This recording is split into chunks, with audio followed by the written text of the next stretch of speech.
And welcome to Crypto Bites, the podcast where we find today's news and information in the crypto space and break it down into bite-sized chunks. Let's not bury the lead here. The SEC is coming for staking, and the first victim is Kraken. Who's next?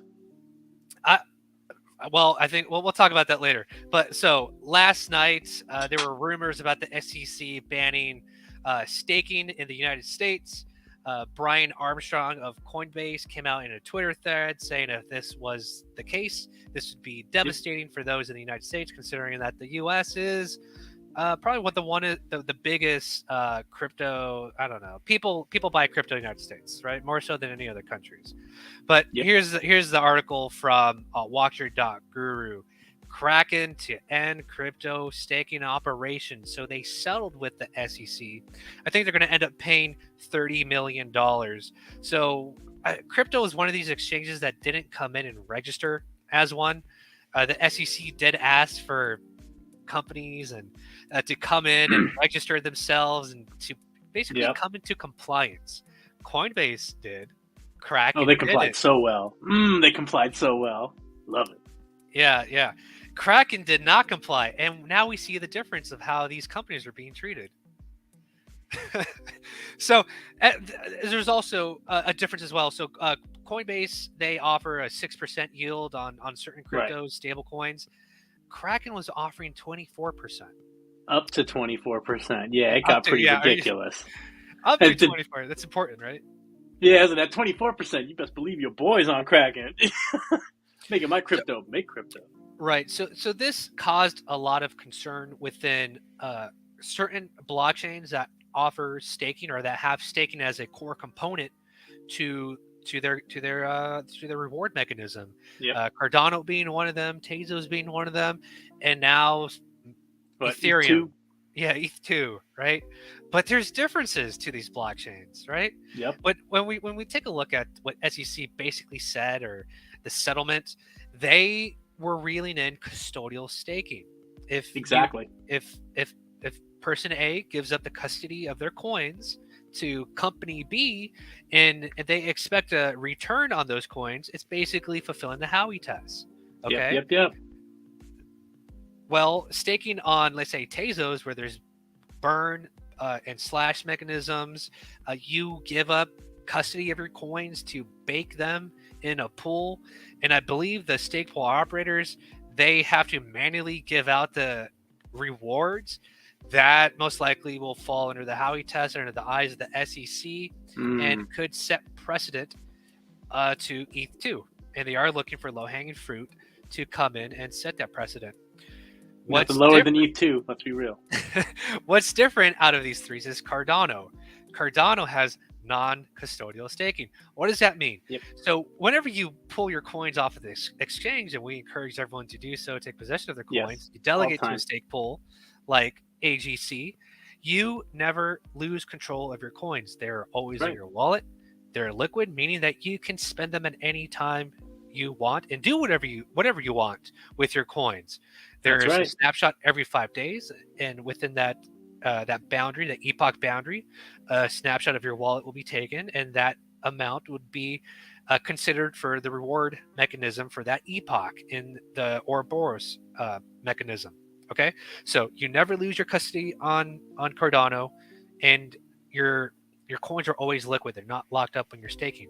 And this is important because on DeFi and smart contracts, it's the same way. You never lose custody of your coins. You can always pull them back.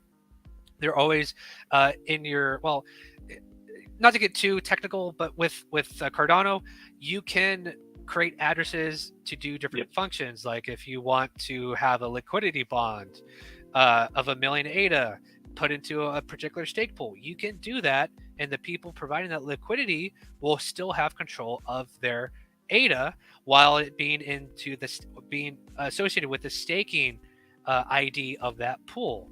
Pretty interesting mechanisms, and that also works with DeFi as well. So you underlying issue, you always have control of your coins on Cardano. You don't have control of your coins on an exchange, right? You're giving up custody. In fact, they're not even your coins. You're just an unaccredited investor or debtor. Yeah, that's exactly it. They're not your coins once they've left your wallet. They're not yours anymore. On Tezos, as far as I'm still aware, you lose control of your coins. And when you stake with Ethereum 2, you lose control of your coins, and there is no date on when you can get those coins back. So, more of the story, get off the exchange if you're worried. And if you are interested in a staking protocol, look into Cardano. See what's being built out there. And also to the builders that were shitting their pants today, Charles basically said, keep building. You keep building, keep moving forward. You become too big that they can't just wipe you out of existence. All right? There's no need to be afraid of laws or regulations that aren't on the books yet. Okay? You're basically scared of shadows at that point. That is very well said. Not to say we're trying to get you guys to do anything that could be considered illegal at some point in time, because there's no law on the book, but well said, Rob.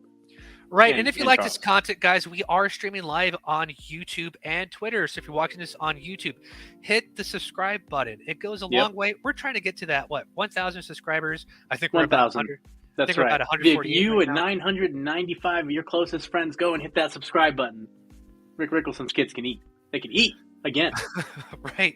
Yes, and we're also streaming live and on Twitter. So if you're watching this live or watching this later on sometime down the road, hit the like and retweet.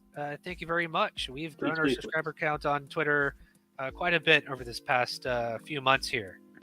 And if you got ADA, if you're in the Cardano game, look into staking with AGC. Just give a shout out to all the delegators that have been staking with us and everyone that's been there from the beginning and everyone coming there now. Welcome aboard. We're glad to have you.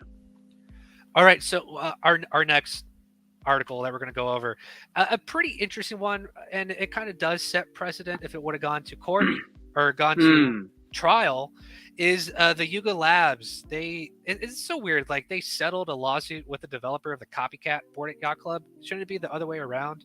Anyways, if you don't know the story, here's a quick rundown. So there was a copycat project of the Bored Ape Yacht Club by Ryder Rips, so RR/BY. So BAYC. So people were buying copies of Bored Ape Yacht Club. Ryder Rips said, and his partner, Thomas Lehman, said that this was basically transformative, meaning in the art world, if you do something, if you make a little mark on something, it could be transformative and not the same thing. So they asked for a motion to dismiss. The judge denied them. Good. After that strike down, they probably most likely would have lost in court because Bored Ape Yacht Club does have IP, right? Yeah, you have Hollywood celebrities buying. Look at what happened with Seth Green. You remember that? I think we remember that. We reported on all that. So Seth Green, Hollywood celebrity, was buying these things to produce a show with them. You wouldn't put time and energy and resources into doing something like that if there weren't protections, i.e., intellectual property rights. Yep. So they settled right away, and don't copy someone's art project and call it transformative in the Web3 space, because most likely you are stealing someone's work, and it's more than just right-click copy, right? Do what all the adults are doing now. Go talk to ChatGPT and have them whip up an AI version of all of this and push that through. Guaranteed original content. Right. But there's a little bit more to this too. So another aspect of this is that Ryder Rips and his buddy Thomas, they did make around $5 million selling these counterfeit Bored Ape Yacht Club mimics. So there's that to it. And again, it's just not right-click copy. Pretty much anyone can copy a piece of art and maybe use it as a wallpaper or something in their house. But when you're selling it as your own work, that crosses the boundary in the eyes of the law. Could not agree more. But I'm really glad that this court ruling went the way that it did. They walked away that it happened, because he would have lost royally. And you guys all know me, Rick Rickleson, NFT lawyer extraordinaire, would have had to have used that in his future court cases as precedent. And I'll be damned if I use that as precedent. I want to see all of these people go down. And by all of these people, I mean every NFT person. Right. Coming for you. And before we go on to the next topic, a big shout out today to Ring Riders Wing Rider DEX. All right. So Wing Riders is a DEX on the Cardano blockchain. They are a decentralized DEX.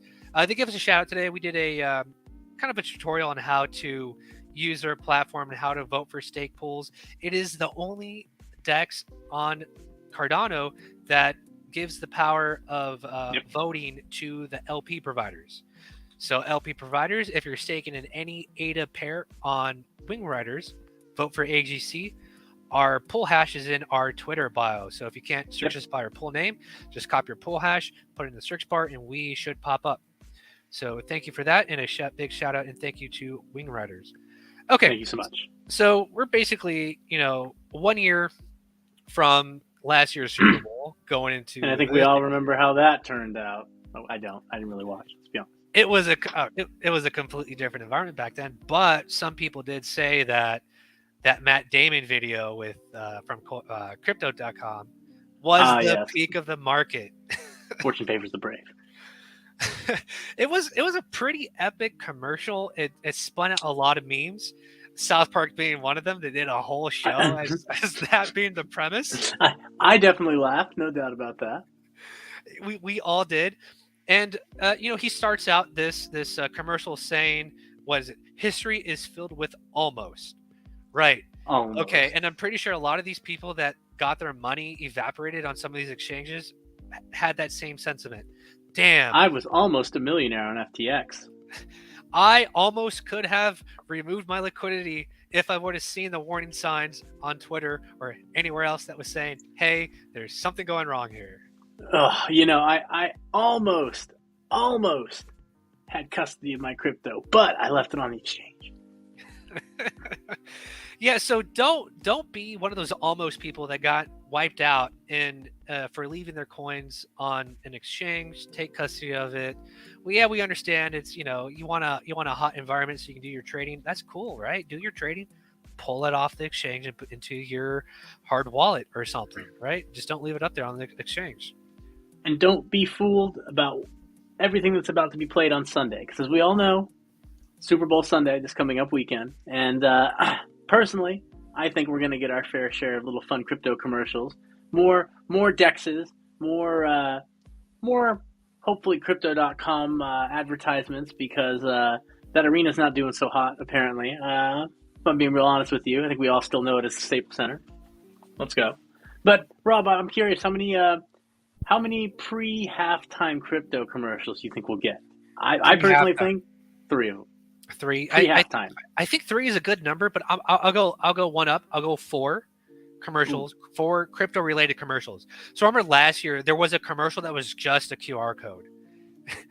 I think. How dare you, Price is Right me? I think it was 30 seconds that a QR code was on the screen, and you had that time to go and take a picture of it. I forget what it was. Obviously, the Crypto.com commercial with Matt Damon premiered at the Super Bowl. No, that is 4 before halftime. 4 before halftime. 4 separate crypto commercials. Okay. 4 individual crypto commercials. So then, Rick, how many crypto-related commercials during the entire game, leading up to the ceremony of when they give out? They're probably going to do some weird satanic thing at 6, and keep it there. They'll front load it, and then they'll add the 2 at the end. I'm mark my words. That's interesting. Yeah, because I will price it right. I'll go 5. Right.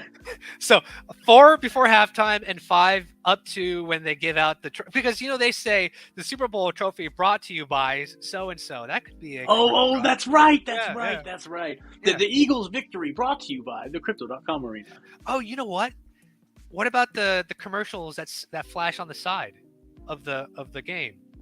Maybe, you think there'll be some little crypto thing over the score, Yeah, she'll count that as 1 during the whole game, or not? I count that as 1. Yeah, I count that as 1. Right. Doesn't matter how many. In fact, you as the viewers, if you guys want to guess it, and you can guess right, total number of crypto commercials the entire game, we'll send you one of these. We've got multiple and extra. It's Cardano Summit 2022 shirt.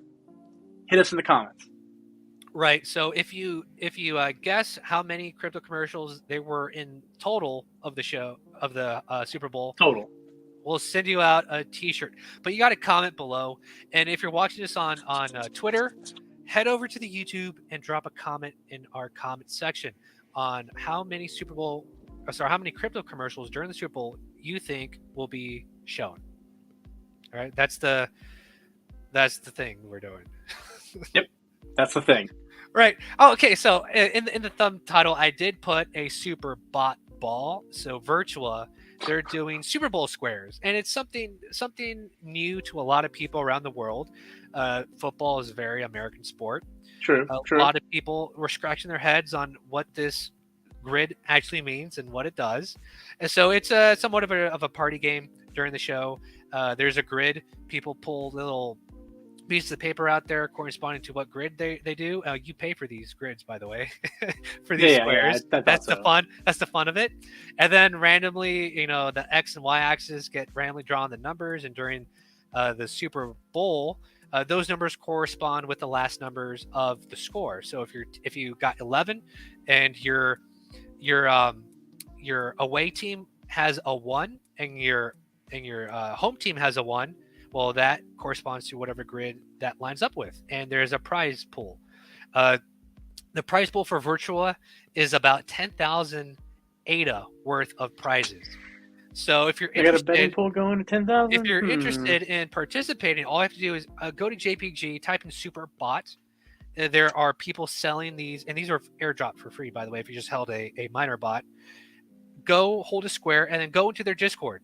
Go into the virtual Discord and go into the miner bot, and they're going to be having a Super Bowl party. They're going to be explaining this game and drawing prizes every quarter, right? There's cool. That's awesome. 8 prizes per square, all right? So pick a square, go into the virtual Discord, and enjoy the Super Bowl, and get a little bit of American pastime if you're outside of the United States.